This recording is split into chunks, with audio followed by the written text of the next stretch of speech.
terus dirubah-rubah. Nah, makanya sebaik-baik manusia adalah yang kemarin dengan hari ini lebih bagus dari kemarin.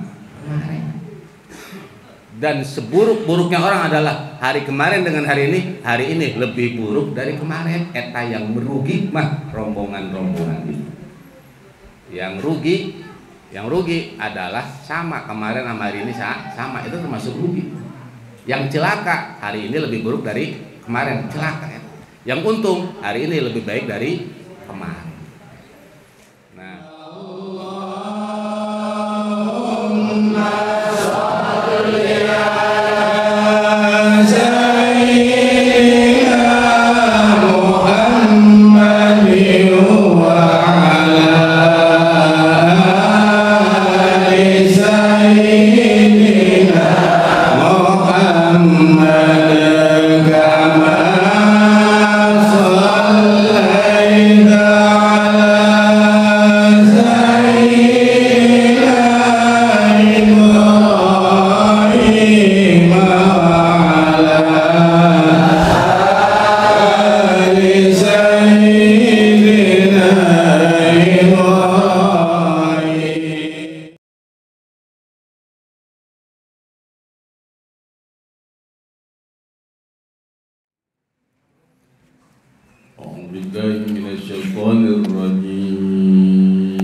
Bismillahirrahmanirrahim.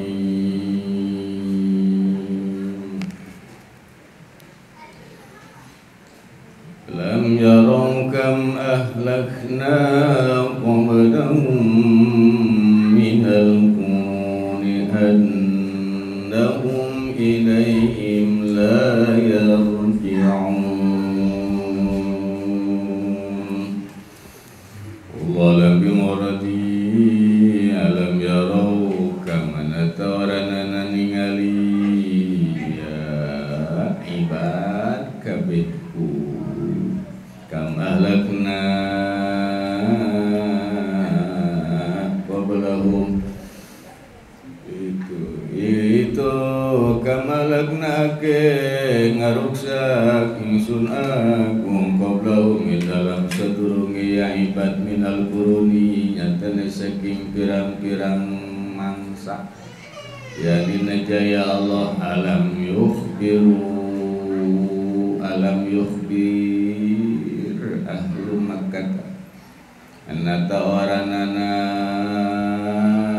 gawe khobar ya Allah ahla Makkah ing ahli Makkah wal qurun wa ahlu kulli asri dan utawi kurun iku ali saban-saban mangsa sumu dan aranan ya kurun bidalika kelawan mengkonon kurun likironi karena narima ngarewanganan ya ahlu kulli asrin fil wujudi di dalam wujud annahum satun ya al-qurun aitil kal kurun tegasnya mengkonon pirang-pirang kurun pirang-pirang mangsa ilaihim maring ahli Makkah la yarji'un aikorana nambah balik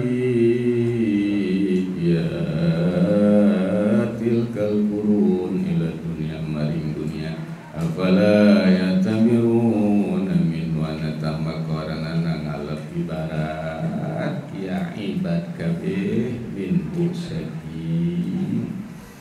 itu minhu saking kaul la yarji'un minhu saking kaul la yarji'un atau saking ayat la yarji'un.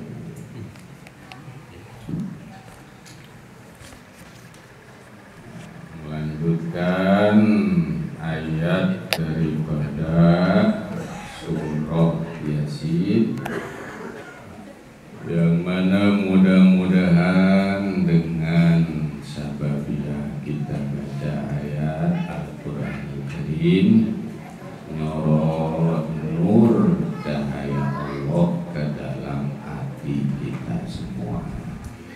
Amin ya rabbal alamin.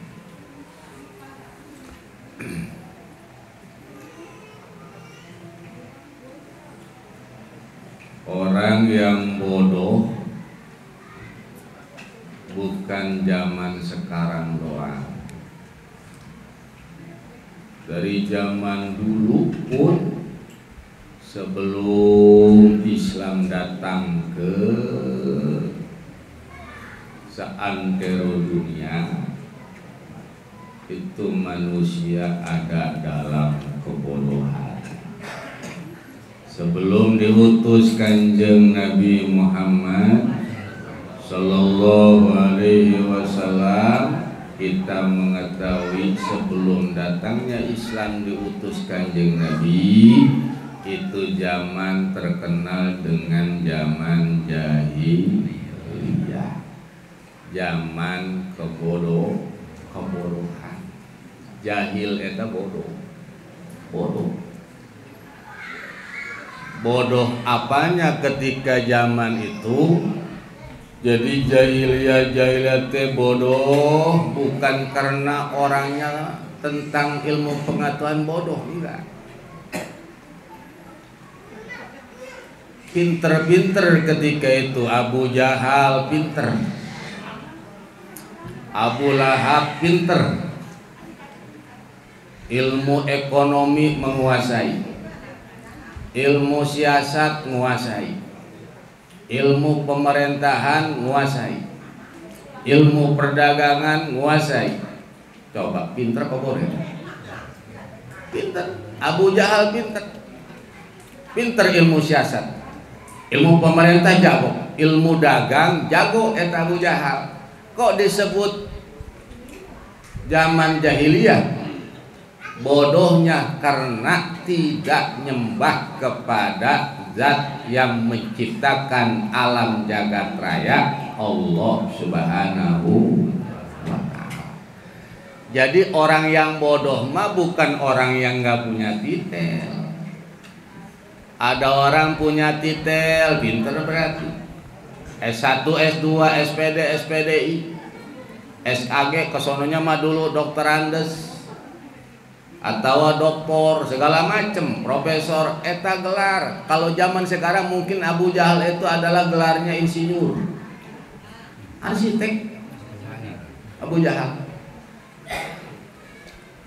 Tapi bodoh Abu Jahal. Kenapa bodohnya? Sebab akalnya tidak dipakai untuk mencari keimanan siapa yang seharusnya disembah, Allah apa bukan. Malah nyembahnya bukan kepada zat yang maha agung, yang maha suci, Allah Subhanahu, malahan nyembahnya patung. Pinter apa bodoh? Bodoh. Sedangkan Abu Jahal pengikutnya banyak Abu Jahal. Dan yang mantakan disebut Abu Jahal. Abu Jahal itu artinya bapak bodoh, bapak kebodohan. Namanya mah bukan Abu Jahal. Namanya tak kok disebut Abu Jahal? Sebab eta bapaknya kebodohan. Sebab semuanya ya, anak buahnya itu ikut Abu Jahal. Kebodohan Abu Jahal diantaranya adalah pinter, punya anak. Jadi Abu Jahal sama teman-temannya lagi kongko, lagi pada ngerokok, lagi pada nyusu, ngopi, apa lah. Kurang lebih bangsa jam 12 malam Abu Jahal biasa di base camp, punya base camp Abu Jahal. Makanya kalau ngomong base camp bukan zaman sekarang dong, zaman Abu Jahal pun punya base camp, tempat kumpul namanya base camp. Tadi base camp biasanya ngerokok nggak? Ngerokok. Tapi ini bukan base camp zaman jahiliyah.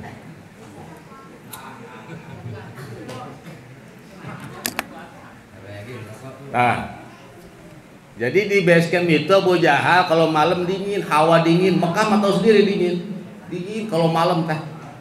Allah dingin. Eta Abu Jahal nyari konco-konconya pada kemana ini ya? Pelan, sini. Kenapa Tuhan? Ini malam dingin jasa, coba cari perempuan. Buat apa Tuhan? Atau biasa kalau malam ngapain? nyari perempuan dari perempuan. Nah ternyata nggak ada, nggak dapet tuan. Tolol amat, nyari perempuan nggak dapet. Ada gak anak tuan? Udah anak gua nggak apa-apa, bawa sih. Bawa anaknya. Eta anaknya matak mah ditumpakin. Bodoh apa gitu? Bodoh kebodohan. Allah terus padahal mah pinter, kurang apa Abu Jahal harta benda, kepenceran, akal sempurna segala macam. Terus ngegambar-gambar dia itu arsitektur dulu itu hebat dulu. Cuma bodohnya enggak nyembah kepada Allah doang. Zaman sebelumnya, kurun sebelumnya itu banyak dihancurin oleh Allah. Kaum Kanjeng Nabi Musa habis dihancurin. Kaum Kanjeng Nabi Hud, kaum Nabi Samud, kaum Nabi Soleh dihancur-hancurin oleh Allah. Bahkan terakhir kita ngebahas kaum Antiokhia. Eta kan bicara masa, bicara kurun. Kok dihancurin? Ini agar supaya menjadi itibar buat kita generasi selanjutnya. Oh, kenapa sih negara Antiokhia dihancurin? Karena tidak mengikuti ajaran agama Allah. Kita tahu kurun negara-negara Mesir, segede Fir'aun seorang raja, kemudian dihancurin.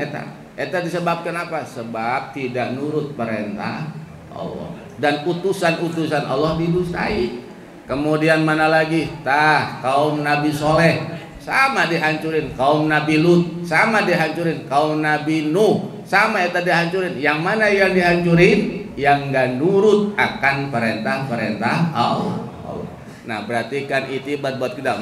Berarti mantakan dihancurin mungkin digempain sebagaimana kaum Nabi Soleh, bagaimana dibanjirin sebagaimana kaum Nabi Nuh, kemudian dihancur leburkan tanah sehingga tidak bisa dipijak sebagaimana kaum Nabi Hud, kaum Samud. Kemudian terus entakan kisah-kisah para rasul yang mana masyarakatnya dihancurkan oleh Allah karena satu, mendustakan utusan Allah, tidak iman kepada Allah dan Rasulnya. Nah, jadilah itibar. Berarti kalau kita pengen selamat, berarti harus nurut akan utusan-utusan yang Allah utus. Siapa utusan-utusan Allah? Kalau bicara dulu mah zaman-zaman dulu adalah para nabi, para rasul. Sekarang pun sudah nggak ada nabi, udah nggak ada rasul. Setelah kanjeng Nabi pupus wafat, sudah tidak ada nabi setelah kanjeng Nabi Muhammad SAW. Berarti kita ini hidup di generasi terakhir, berarti kita hidup di zaman akhir. Berarti kalau kita pengen selamat, tidak dihancurkan sebagaimana negara-negara sebelumnya yang dihancurkan oleh Allah, berarti kita harus mengikuti ajaran yang Allah ajarkan kepada kita. Melalui siapa berarti? Berarti melalui utusan-utusan Allah. Siapa yang diutus oleh Allah? Yaitu adalah para ulama, orang-orang yang punya makanya kalau di akhir zaman, ketika ada rombongan manusia sudah enggak suka ke ulama, sudah enggak demen ke santri, sudah enggak demen ke kiai, ngemusuhan, siap-siap ninggal di akhirat bakal direngket dengan rombongan setan. Nauzubillah. Ini di zaman akhir mah udah nggak ada untuk jalur keselamatan terkecuali ngan ikutin tuh para santri, ikutin tuh para ulama, para ustadz, ikutin jalurnya, insya Allah kita bakal selamat. Sebab kalau kita nggak ikut jalur itu mau kemana lagi? Tuh? Anda kata nih, kita ke santri kagak demen, ke ustadz kagak demen, ke kiai kagak demen, ke ulama kagak demen. Coba demennya sama siapa coba? Kumpulnya sama siapa? Kita ngamusin santri, emang kalau selamatan yang diundang siapa? Kita ngamusin ustadz, emang kalau selamatan yang undang siapa? Emang kalau kita mati nanti yang ngubur siapa? Santri bukan? Terus kita ngomong, gua mah mau ustadz sekampung, gua mah nggak ada yang demen, ustadz tolol semua di sini. liatin lu besok mati lu. Artinya kalau kita tadi gambaran di dunia nih, nggak usah jauh-jauh, kita mau selamatan, kita jauh ke majlis taklim, jauh sama tetangga, selamatan, ada nggak yang mau datang? Itu gambaran sederhananya begitu. Kita udah kebelangsak di sini, atau komo nanti di akhirat yang api muntap-muntap ketika turun di masar, kemudian manusia semuanya takut. Kenapa? Sebab itu api neraka sudah keluar, hawanya apa sih kalau bahasa orang kampung, nyeromong. Udah nyeromong tuh, nyeromong itu, masya Allah, sono api sini api sini api. Jadi kalau istilah kata itu yang di masar itu dikrebongin api, dikerebongin api, udah nggak ada yang ngeliat api. Sehingga ketika itu yang aman nyaman adalah rombongan-rombongan yang kalau dalam ayat ada bahasa tawaffana muslimah wa alhiqni bis sholihin.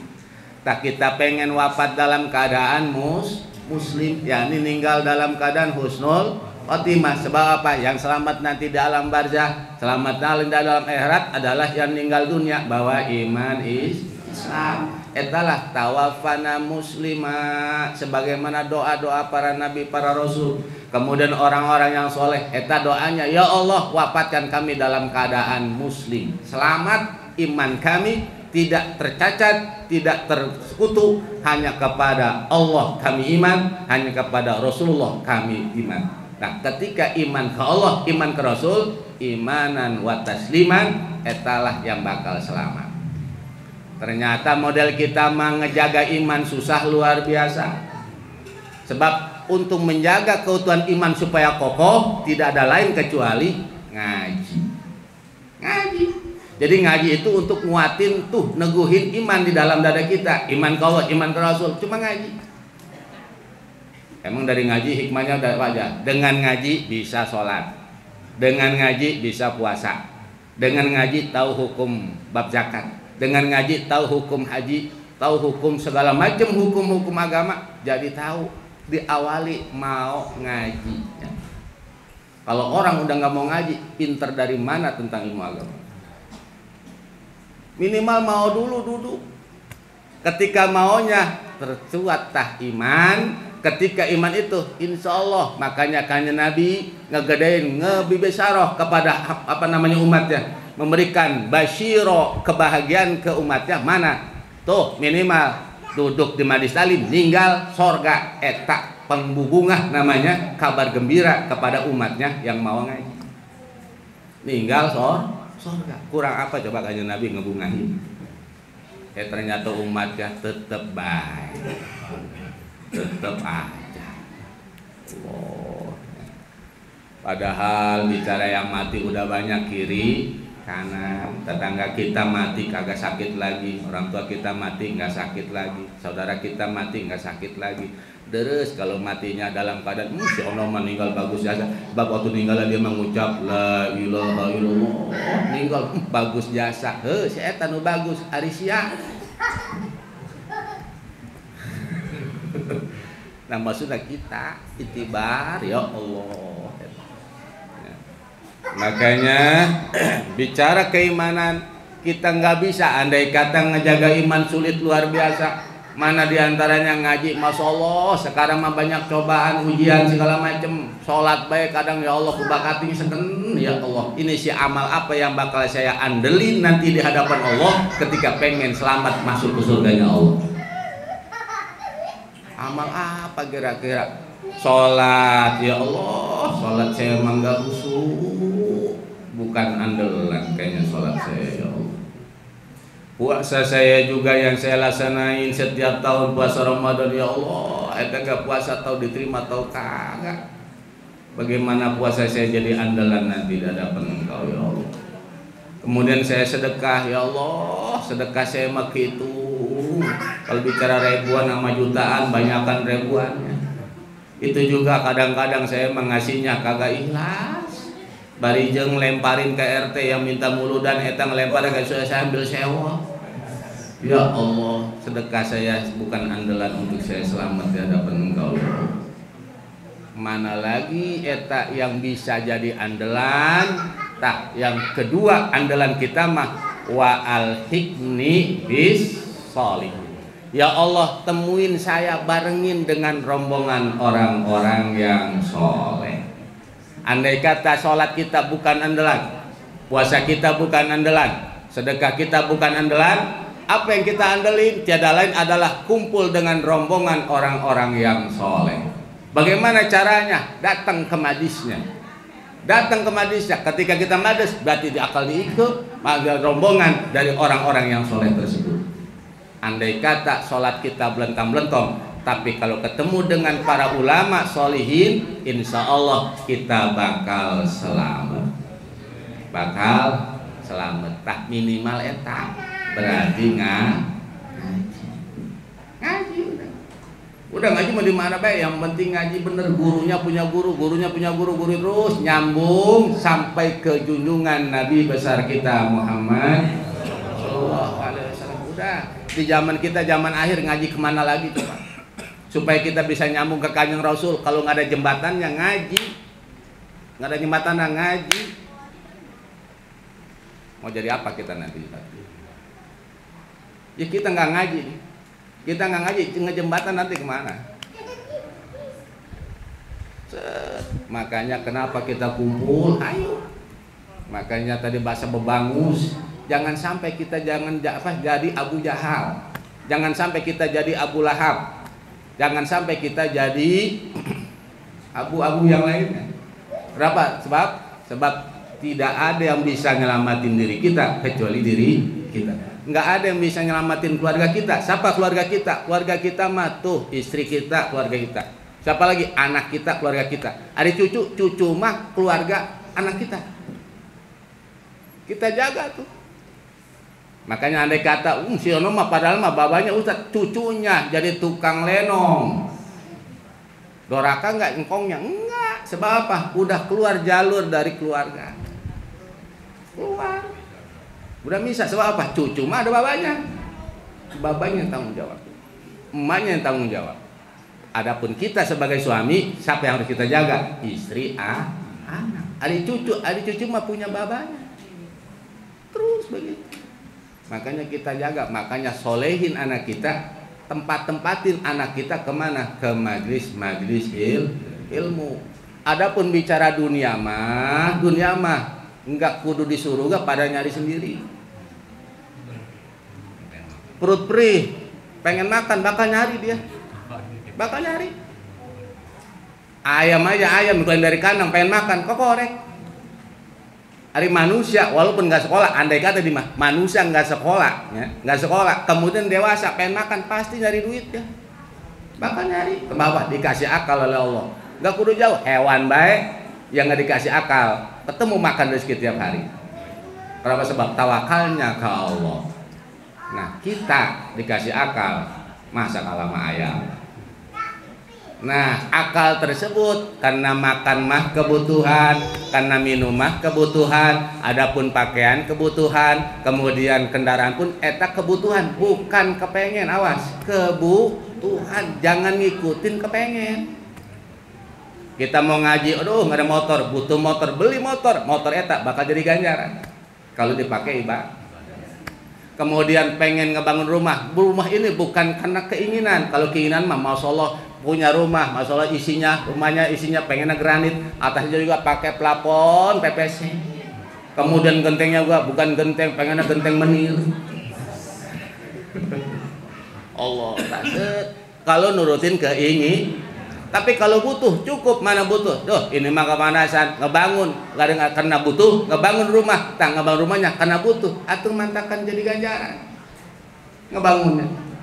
Makanya jangan lewat dari kebutuhan, di mana butuhnya 1000, jangan nyari 2000, sebab nyari 2000-nya eta bakal jadi sisa. Nanti pada ayat selanjutnya. Mana? Wa in kullu lama jami'ul ladaina nanti eta pembahasan eta luar biasa. Nah ini mah balik. Jadi kisah-kisah Antokiah adalah bukan hanya sebatas cerita, tapi itibar buat kita, kaum Antiokhia dihancur leburkan, atau pasti sebab ulama yang menjadi utusan Allah, kemudian utusan kannya Nabi Isa didustakan, malah mereka nggak percaya, malah nggak hadir, pantas dihancurkan oleh Allah. Kalau gua begitu pasti sama. Maka kata Allah, alam yarau kam ahlakna qablahum. Emang eta hamba-hamba Allah nggak ngelihat berapa banyak negara-negara yang aku hancurkan, kata Allah.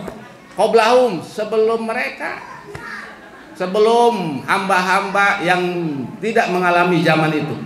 Minal kurun, daripada kurun-kurun mangsa-mangsa yang telah lewat. Yani alam yukhbir ahla Makkah. Apakah orang-orang Mekah enggak tahu berita begitu tentang kehancuran kaum sebelumnya yang Allah hancurkan?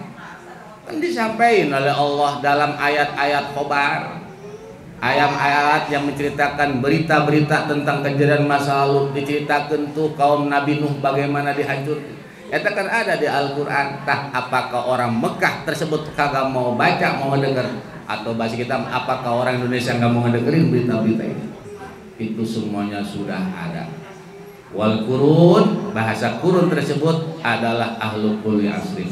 Jadi kalau ada ayat bahasanya kurun, minal kuruni, daripada kurun. Kalau kita ngomong kadang suka ngobrol begini, kalau para kita mah, lu dulu itu emang kurun siapa? Bahasa kurun itu adalah ahlul kulli asrin. Jadi orang yang hidup pada satu masa. Kemudian liktironihim fil wujud, dan dia bareng ketika itu wujud ada. Di kurun gua mah kurun tahun 80, berarti dia mulai adanya tahun 80. Dan di 80 dia punya barengannya, teman-temannya, itu disebutnya sekurun. Sekurun itu sebarengan. Jadi kurun itu bahasa Arab, kalau bahasa kita sebarengan. Lu barengan siapa dulu? Barengan siapa itu kalau bahasa Arabnya sekurun. Jadi masa-masa ketika wujud ketika itu namanya kurun, dan kurun itu adalah berarti masa lalu. Dan masa lalu menceritakan tentang kehancuran negara. Ini hikmahnya untuk apa? Supaya jadi berita, kabar, itibar. Kalau itu beritanya buruk, supaya kita jangan melakukan keburukan itu. Kalau itu beritanya bagus, supaya kita ngambil kebagusan itu. Itulah berita kurun masa-masa lalu. Tuh yang mata mana kurun si anu masya Allah eta zaman itu mah jaya. Maksudnya supaya kita ngikutin kurun itu. Tuh kurun anu mah masya Allah eta masyarakat itu jadi tsunami segala macam. Eta kan kita diomong berarti kurun itu. Berarti maksudnya supaya jangan ambil contoh keburukan itu sampai terjadi keburukan. Inilah kalau kita membaca ayat-ayat tentang berita-berita tentang kejadian-kejadian suatu negara, itu adalah tinggal ambil hikmah. Kayak pejabat, dulu masyarakatnya mah hancur lebur, kemudian sekarang ada pejabat, tinggal baca cerita, dulu begitu, baca eta, ternyata begini, begini. Nah berarti kan jadi itibar, berarti sekarang ikutin jangan keburukan itu. Jadi kebaikan terus dirubah. Nah makanya sebaik-baik manusia adalah yang kemarin dengan hari ini lebih bagus dari kemarin. Dan seburuk-buruknya orang adalah hari kemarin dengan hari ini lebih buruk dari kemarin. Eta yang merugi mah rombongan itu. Yang rugi adalah sama kemarin sama hari ini sama, itu termasuk rugi. Yang celaka hari ini lebih buruk dari kemarin, celaka ya. Yang untung hari ini lebih baik dari kemarin. Nah, jadi semuanya sudah dikasih contoh oleh Allah. Alam yarau kam ahlakna qablahum minal qurun. Emang kalian nggak tahu tuh kurun-kurun yang terdahulu yang aku hancur leburkan, kata Allah. Ambillah tuh itibar, kata Allah. Annahum la yarji'un ilaihim la yarji'un. Tuh yang udah pada hati, pada balik lagi nggak balik lagi. Nih kita yang sekarang ada ini mah baru semua. Ini yang ada yang tua baru semua. Yang dulu para mati kagak balik lagi. Nah, eta bicara la yarji'un ila dunya, nggak balik lagi ke dunia. Apala yatabiruna minhu. Iya, kalau ketika hancur hilangnya matinya mereka dalam keadaan iman mah berarti jelas selamat. Tapi kalau yang model kaum Antiokhia mah yang dihancur leburkan, buminya dikempakan, kemudian datang tsunami, manusianya langsung wafat dalam keadaan kufur kepada Allah. Apala yatadabbaruna minhu. Nah, eta kan gak bakal baik lagi. Sedangkan kalau yang meninggal dalam keadaan kufur pasti nanti di akhirat bakal disisa selama-lamanya. Kita mah punya harapan agar supaya kita meninggal dunia dalam keadaan iman. Udah, orang-orang kafir mah jadi itibar buat kita. Oh, semuanya yang sudah terjadi kaum Antiokhia pun itu buat itibar buat kita agar supaya kita jangan sampai menjadi generasi-generasi yang bakal dihancurkan sebagaimana dihancurkannya kaum Antiokhia. Naudzubillahi min. Mudah-mudahan kita semuanya dijaga oleh Allah, dijaga keimanan kita oleh Allah, dijaga keimanan istri anak kita oleh Allah, kemudian dijaga keimanan keluarga kita, lingkungan kita, tetangga kita, saudara kita, negara kita, dan khususnya adalah saudara-saudara seiman kita. Dan kita semuanya ada dalam rahmat dan ridha Allah. Dan kita digerakkan membawa kalimat thayyibah la ilaha illallah Muhammadur Rasulullah tinggal dalam keadaan husnul khotimah. Al-Fatihah. Bismillahirrahmanirrahim. Alhamdulillah. Iyyaka na'budu wa iyyaka nasta'in. Shiratal ladzina an'amta 'alaihim waladdallin. Allahumma sholli wa sallim ala sayyidina Muhammadin fil awwalin wal akhirin wa barik wa sallim wa radhiyallahu ta'ala kulli sahabati Rasulillahi ajma'in. Amin ya Allah ya rabbal alamin. Allahumma arinal haqqa haqqan warzuqna ittiba'ah wa arinal batila batilan warzuqna ijtinabah wa la taj'alhu mutasyabihan alaina fanattabi'al hawa. Allahumma hdina siratal mustaqim. Allahumma hdina siratal mustaqim. Allahumma hdina siratal mustaqim. Siratal ladzina an'amta 'alaihim siddiqin wa syuhada'i wa shalihin wa hasuna ulaika rabbika dzalikal fadlu kafa billahi aliman. Shalli wa sallim ala jamil anbiya wal mursalin walhamdulillahi rabbil alamin.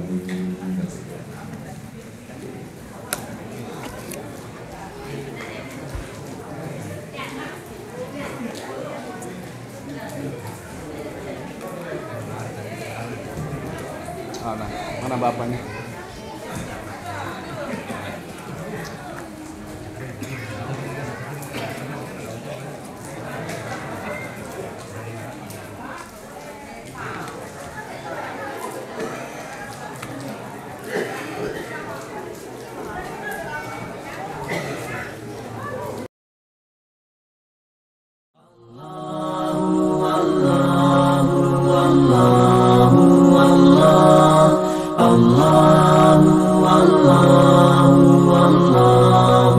Allah